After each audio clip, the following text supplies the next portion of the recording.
అక్రమంగా తొలగిస్తున్నారు. ఉపాధి field assistant ఆందోళన 2 నెలల్లో 2360 మంది తొలగింపట. ఉపాధి హామీకి సంబంధించి ఎన్ఆర్ఈజీఎస్ ఫీల్డ్ అసిస్టెంట్లు పాప కొన్ని సంవత్సరాలుగా చేస్తానట.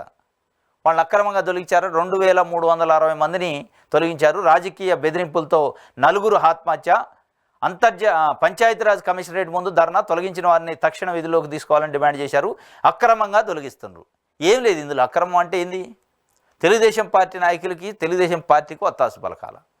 ఇక తెలుగుదేశం పార్టీని కాదన్నా, తెలుగుదేశం పార్టీకి వ్యతిరేకం ఉన్నా, తెలుగుదేశం పార్టీకి సానుభూతి పరులు అయితేనే ఉద్యోగాలు ఉంటాయి, ఉపాధి ఉంటుంది. ఇక వేరే రాష్ట్రంలో ఏ పార్టీ అయినా న్యూట్రల్గా ఉన్నా ఉపాధి ఉండదు, ఉద్యోగం ఉండదు. ఇది ఇలా తెలుగుదేశం కూటమి ప్రభుత్వం చెబుతున్న పరిస్థితి. ప్రత్యక్షంగా పరోక్షంగా వాళ్ళు అదే చెప్తున్నారు ఇండికేషన్స్.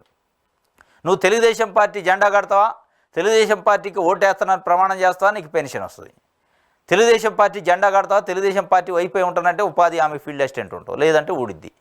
అంటే తెలుగుదేశం పార్టీ జెండా కప్పుకుంటేనే ఉద్యోగాలు ఉంటాయి, లేదంటే ఊస్టింగే. ఇది ఇలా జరుగుతుంది. ఉపాధి హామీలో 2360 మందిని తొలగించారంటే దాని అర్థం ఏంటంటే ఆ ప్లేస్లో తెలుగుదేశం పార్టీ కార్యకర్తలను పెట్టుకోవాలి. ఎందుకంటే వాళ్ళు చేయాల్సిన దందాకి అడ్డం రాకుండా వేరేవాడైతే ఆ దందా చేయనీడు. అడ్డగోలుగా అవసరమైతే రేపు ఉపాధి హామీ పనులు చేయకుండా కూడా బిల్లులు ఎత్తుకోవడానికి అవకాశం ఉంటుంది. ఇది ఆ స్కెచ్ అంతా అది అనమాట. తెలుగుదేశం పార్టీ నమ్మకమైన కార్యకర్తను పెట్టుకుంటే అడ్డగోలుగా దోపిడీ చేయొచ్చు. దోపిడీకి అడ్డం రాకుండా ఉంటాడు.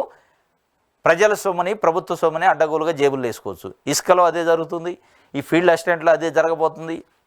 ఇది ఫీల్డ్ అసిస్టెంట్ తొలగిస్తానని తాడేపల్లిలోని పంచాయతీరాజ్ కార్యాలయం వద్ద ధర్నా చేశారట ఫీల్డ్ అసిస్టెంట్.